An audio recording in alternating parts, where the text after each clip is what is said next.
ಚೇತನ್ ಜಾಗದಲ್ಲಿ ಯಶ್ ಇದ್ದಿದ್ರೆ ಕಪಾಳಕ್ಕೆ ಹೊಡಿತಾ ಇದೆ. ಅಣ್ಣವರ ಬಗ್ಗೆ ಮಾತನಾಡೋ ಅರ್ಹತೆ ಆ ಚೇತನ್ಗಿಲ್ಲ.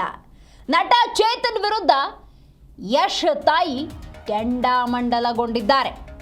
ಜೀ ಕನ್ನಡ ನ್ಯೂಸ್ ಜೊತೆ ಯಶ್ ತಾಯಿ ಮಾತನಾಡಿದ್ದಾರೆ.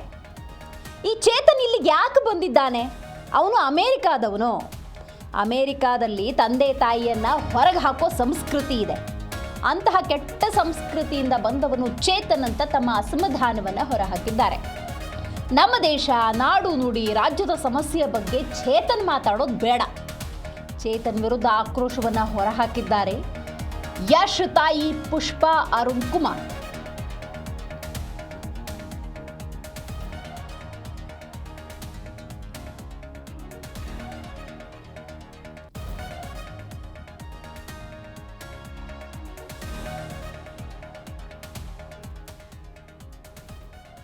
ಡಾಕ್ಟರ್ ರಾಜ್ ಸಮಾಧಿಗೆ ಸಂಬಂಧಪಟ್ಟಂತೆ ನಟ ಚೇತನ್ ಆಡಿರುವ ವಿಚಾರಕ್ಕೆ ಸಂಬಂಧಪಟ್ಟಂತೆ ನಮ್ಮ ಪ್ರತಿನಿಧಿ ಯಶೋಧ ಜೊತೆ ಯಶ್ ತಾಯಿ ಪುಷ್ಪಾ ಅರುಣ್ ಕುಮಾರ್ ಮಾತಾಡಿದ್ದಾರೆ. ಏನ್ ಮಾತಾಡಿದ್ದಾರೆ ಬನ್ನಿ ಕೇಳೋಣ. ಅಣ್ಣವರ ಬಗ್ಗೆ ಅಹಿಂಸಾ ಚೇತನ್ ಅವರು ಮಾತಾಡೋ ಮೂಲಕ ಕರ್ನಾಟಕದ ಜನತೆಗೆ ಒಂಥರ ಹಿಂಸೆ ಕೊಟ್ಟಿದ್ದಾರೆ ಅಂತ ಎಲ್ರು ಬೇಸರದಲ್ಲಿದ್ದಾರೆ. ನೀವು ಅಣ್ಣವರ ಅಪ್ಪಟ ಅಭಿಮಾನಿ. ಅಣ್ಣವ್ರ ಅಂದ್ರೆ ಒಂಥರ ನೀವು ಭಾವುಕರಾಗ್ತೀರ ನಾನ್ ಕಂಡಂಗೆ. ಏನ್ ಹೇಳೋದಕ್ಕೆ ಇಷ್ಟಪಡ್ತೀರಮ್ಮ? ಅಲ್ಲಮ್ಮ, ಅವರು ಫಸ್ಟ್ ಆಫ್ ಆಲ್ ನಮ್ಮ ಕರ್ನಾಟಕದ, ನಮ್ಮ ಇಲ್ಲಿ ಇಂಡಿಯಾದ ಕೆಲ್ಸನೇ ಮಾಡೋದು ಬೇಡ. ಅವ್ರು ಅಲ್ಲಿ ಬೇಕಾದಷ್ಟು ಫಾರಿನ್ ಅಲ್ಲಿ ಹುಟ್ಟಿ ಬೆಳೆದು ಅಲ್ಲಿ ಓದ್ಕೊಂಡು ಇಲ್ಲಿ ಬಂದು ಇಂಗ್ಲಿಷ್ ಮಾತಾಡ್ಕೊಂಡು ನಮ್ಗೆ ಬುದ್ಧಿ ಹೇಳೋ ಅಂತ ಅವಶ್ಯಕತೆ ಇಲ್ಲ. ನಾನ್ ಹೇಳುದು ಯಾಕೆ ಅಂದ್ರೆ ನಮ್ಮವರು ತುಂಬಾ ಜನ ಬುದ್ಧಿವಂತರು, ಜ್ಞಾನಿಗಳಿದ್ದಾರೆ ನಮ್ಮಲ್ಲಿ ಹಿರಿಕರು, ಆಯ್ತಾ? ಇವರಿಂದ ಕಲಿಯೋ ಅಂತದ್ ಏನು ಇಲ್ಲ. ಅದ್ರೊಳಗೆ ಯಾರ ಬಗ್ಗೆ ಮಾತಾಡಿದ್ದಾರೆ ಯಶೋಧ ಅವರು? ಯಾರಾದ್ರೂ ತಪ್ಪು ಮಾಡಿ ಮಾಡಬಾರದ್ ಕೆಲ್ಸ ಮಾಡಿ ನೂರಾರು ಜನಕ್ ಬುದ್ಧಿ ಹೇಳೋ ಮಹಾ ಮನುಷ್ಯನ ಪದಗಳು ಬರಲ್ಲ ನಮ್ ಬಾಯಲ್ಲಿ. ಅವ್ರನ್ನ ವರ್ಣನೆ ಮಾಡಕ್ ಆಗಲ್ಲ. ಎಷ್ಟು ವರ್ಷಗಳು ಬೇಕೇನೋ ಅವ್ರ ಬಗ್ಗೆ ಮಾತಾಡಕ್ಕೆ. ಅಂತವ್ರ ಬಗ್ಗೆ ಬಂದು ನೀವು ತಪ್ಪು, ನಮ್ಮ ಸರ್ಕಾರಕ್ಕೆ ಬುದ್ಧಿ ಹೇಳಷ್ಟು ಇವ್ರಿಗೆ, ನಮ್ ಸರ್ಕಾರನ ಸರಿಪಡಿಸೋಷ್ಟು ಇವ್ರಿಗೆ ಜ್ಞಾನ ಇಲ್ಲ. ಯಾಕೆ ಅಂದ್ರೆ ಇವ್ರಿಗೆ ಜ್ಞಾನ ಇದ್ದಿದ್ರೆ ಇಂತ ದೊಡ್ಡ ವ್ಯಕ್ತಿನ ಫಸ್ಟ್ ಕರೆಕ್ಟ್ ಆಗಿ ತಿಳ್ಕೊಳ್ಳೋರು. ಅವ್ರ ಸಾಧನೆ ಏನು, ಅವ್ರ ಕೆಲ್ಸ ಏನು, ಅವ್ರು ಎಷ್ಟು ಜನಕ್ಕೆ ಮನೆಗಳು ಕಟ್ಕೊಟ್ಟಿದ್ದಾರೆ, ಗೌರ್ಮೆಂಟ್ ಗೆ ಏನೇನು ಪೊಲೀಸ್ ಕ್ವಾರ್ಟರ್ಸ್ ಕಟ್ಟಿದ್ದಾರೆ, ಆಮೇಲೆ ರಸಮಂಜರಿ ಕಾರ್ಯಕ್ರಮ ಮಾಡಿದ್ದಾರೆ, ಗೊತ್ತಾಯ್ತಾ? ಆಮೇಲೆ ಅವ್ರಿಗೆ ಈ ಗೌರ್ಮೆಂಟ್ ಇಂದ ಒಂದು ಸೈಟ್ ಗಳು ಕೊಡ್ತಾರ, ಗೊತ್ತಾ? ಎಲ್ರಿಗೂ ಕೊಟ್ಟಿದಾರಂತೆ, ನಂಗೂ ಗೊತ್ತಿಲ್ಲ, ಯಾರೋ ಹೇಳಿದ್ದು ಇದನ್ನ. ಆ ಸೈಟ್ ಕೊಟ್ಟಾಗ ಅವರು ಒಂದ್ ಪ್ರಮಾಣ ಪತ್ರನೂ ಏನೋ ಕೇಳ್ತಾರೆ, ನನಗೆ ಬರ್ಕೊಡ್ಬೇಕು ಗೌರ್ಮೆಂಟ್ ಗೆ. ಅದಕ್ ನನಗ್ ಬೇಡ ಅಂತ ಬರ್ಕೊಡ್ಲಿಲ್ವಂತೆ, ಅವ್ರು ತಗೊಳ್ಳಿಲ್ವಂತೆ ಸೈಟ. ಅಂದ್ರೆ ನಾನು ಸುಳ್ಳು ಪತ್ರ ಕೊಟ್ಟು ತಗೊಳ ಅಂತದ್ ನನ್ಗಿಲ್ಲ, ನನ್ಗಿರಕ್ ಮನೆ ಇದೆ, ಬೇಡ ಅಂತ ವ್ಯಕ್ತಿಗೆ ಬದುಕಿದ್ದಾಗ ಇವ್ರಿಗೆ ಒಳ್ಳೇದಾಗುತ್ತೆ ನಮ್ಮ. ಇವ್ರ ಹಿಂಗೆಲ್ಲ ಮಾತಾಡಿದ್ರೆ ನಮ್ಗೆ ಎಷ್ಟು ನೋವು ಮಾಡಿ, ಇಡೀ ಮನೇಲಿ ಬೇಜಾರ್ ಮಾಡ್ಬಿಟ್ರಪ್ಪ ಈ ಹುಡ್ಗಂಗೆ ವಯಸ್ಸಿಗೆ ಮೀರಿದ ಆಟಗಳು ಆಡಕ್ ನಿಂತಿದ್ದಾನಪ್ಪ. ಇವ್ ಮಾಡೋ ಕೆಲ್ಸ ಬೇಕಾದಷ್ಟಿದೆ.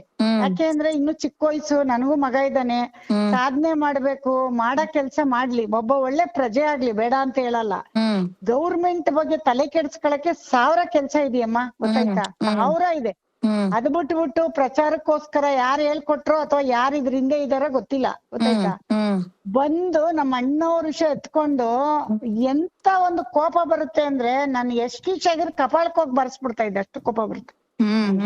ಎಷ್ಟೇನಾರು ಈ ತರ ಮಾಡಿದ್ರೆ ಕೆನ್ನೆಗೆ ಹೋಗಿ ಬಾರಿಸ್ಬಿಡ್ತಾ ಇದ್ದೆ, ನನ್ಗಷ್ಟು ಸಿಟ್ಟು ಬರುತ್ತಮ್ಮ. ಏನಮ್ಮ, ಒಂದು ನೀವೆಲ್ಲ ನೋಡೇ ಇಲ್ಲ, ನೀವೆಲ್ಲ ಕತೆಗಳು ಕೇಳಕ್ ಸಾಧ್ಯ ಇಲ್ಲ, ಇನ್ನು ಚಿಕ್ಕ ಹುಡುಗಿರು ನೀವು, ಆಯ್ತಾ? ನಾವೆಲ್ಲ ನಮ್ ತಾಯಿ ಅವರೆಲ್ಲ ಏನಾದ್ರು ಸುಮ್ನೆ ಅಣ್ಣವ್ರಿಗೆ ಏನಾದ್ರು ಸುಮ್ನೆ ರೇಗ್ಸೋರು. ನಮ್ಮ ಅಕ್ಕನ ಮಕ್ಳೆಲ್ಲ ಹೋಗಿ, ಅಮ್ಮ ಅಜ್ಜಿ ಅವ್ವ ಅನ್ನೋದು ನಮ್ ಕಡೆ ಅಜ್ಜಿಗೆ, ಅವ್ವ ಅಣ್ಣವ್ರಿಗೆ ಹುಷಾರು, ಏನಾಯ್ತು ಅಂತ ಊಟನೇ ಮಾಡ್ತಿರ್ಲಿಲ್ಲಮ್ಮ ಅವರೆಲ್ಲ. ಅಷ್ಟು ಹಿರಿಕರು ನಮ್ ಕಡೆ, ಅವ್ರನ್ನ ಇಷ್ಟಪಡ್ತಾರೆ ಹಳ್ಳಿಲಿ ಅಣ್ಣವ್ರನ್ನ. ಇವ್ರಿಗೆ ಏನ್ ತಲೆ ಕೆಟ್ಟಿದ್ಯಾ, ತಲೆ ಸರಿಗಿಲ್ವಾ ನನ್ಗಂತೂ ಗೊತ್ತಿಲ್ಲಮ್ಮ. ನಾನು ನನ್ಗೆ ನಿಜ ಹೇಳ್ತೀನಲ್ಲ, ಯಾರ ಬಗ್ಗೆ ಮಾತಾಡಿದ್ರು ತಪ್ಪೇ ಅದು. ತಪ್ಪು ಮಾಡಿದ್ರೆ ಇವ್ರು ಮಾತಾಡ್ಲಿ, ತಪ್ಪನ್ನ ಸರಿಪಡ್ಸಕ್ಕೆ ಯೂತ್ಸಿಗ್ ಬಂದಿದ್ದಾರೆ. ಏನೋ ಸಮಾಜ ಸೇವೆ ಮಾಡೋದು ಯಾರ ಬಗ್ಗೆ ಮಾಡ್ಬೇಕಮ್ಮ ಇವ್ರು? ಸತ್ತೋಗಿರೋ ಮನುಷ್ಯನ್ ಬಗ್ಗೆ 20 ವರ್ಷ ಬಿಟ್ಟು 2.5 ಎಕರೆ ಅಲ್ಲಮ್ಮ, 1000 ಎಕರೆ ಕೊಡ್ಬೇಕು ಅವ್ರು ಮಾಡಿರೋ ಕೆಲ್ಸಕ್ಕೆ. ಅವರೇ ತಗೋಬಹುದಿತ್ತು ದುಡ್ದಾಗ.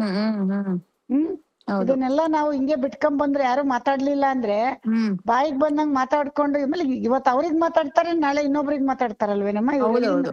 ಫಸ್ಟ್ ಆಫ್ ಆಲ್ ಇವ್ರಿಗೆ ಏನಮ್ಮ ಕೆಲ್ಸ ಕರ್ನಾಟಕದಲ್ಲಿ? ಇವ್ರು ಎಲ್ಲಿ ಅವ್ರಮ್ಮ ಇವ್ರು? ಅಮೇರಿಕಾ. ಅಮೆರಿಕದಲ್ಲಿ ಹೋಗಿ ತಂದೆ ತಾಯಿನ ಆಚೆಗೆ ಹಾಕ್ಬಿಟ್ಟು ಹುಡುಗ ಹುಡುಗಿ ಸುತ್ಕೊಂಡ್ ಕಲ್ಚರ್ ಇಲ್ದೆ ಕಲ್ಚರ್ ಇಂದ ಬಂದಿರೋರು ಅವ್ರು, ಗೊತ್ತಾಯ್ತಾ? ಇವ್ರಿಗೆ ಸಂಸ್ಕಾರ ಸಂಸ್ಕೃತಿ ಏನು ಗೊತ್ತಿಲ್ಲ, ಗೊತ್ತಾಯ್ತಾ? ಅವ್ರ ತಂದೆ ತಾಯಿ ಕೊಟ್ಟಿಲ್ವೋ ಇವ್ರು ಕಲ್ತಿಲ್ವೋ ನಂಗ್ ಗೊತ್ತಿಲ್ಲ. ನಾನ್ ಯಾವಾಗ್ಲೂ ಏನ್ ಹೇಳ್ತೀನಿ ಎಷ್ಟೇ ಅಂದ್ರೆ, ನೀನ್ ಏನೇ ಮಾಡಿದ್ರು ನಮ್ಮನ್ ಬೈತಾರೆ, ಹಿರಿಕರೆಲ್ಲ ಹಂಗೆ ಬೈಯೋದು.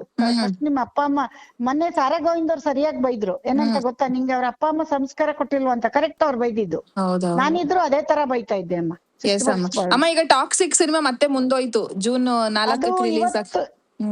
ಇವತ್ತು ಬೆಳಿಗ್ಗೆ ಗೊತ್ತಾಯ್ತು ನನ್ಗೂ. ನಿನ್ನೆ ಯಾರೋ ಕೇಳಿದ್ರು, ನಾನು ಫೋನ್ ಮಾಡೋಣ ಅನ್ಕೊಂಡೆ, ನಿನ್ನೆ ಲೇಟ್ ಆಯ್ತು.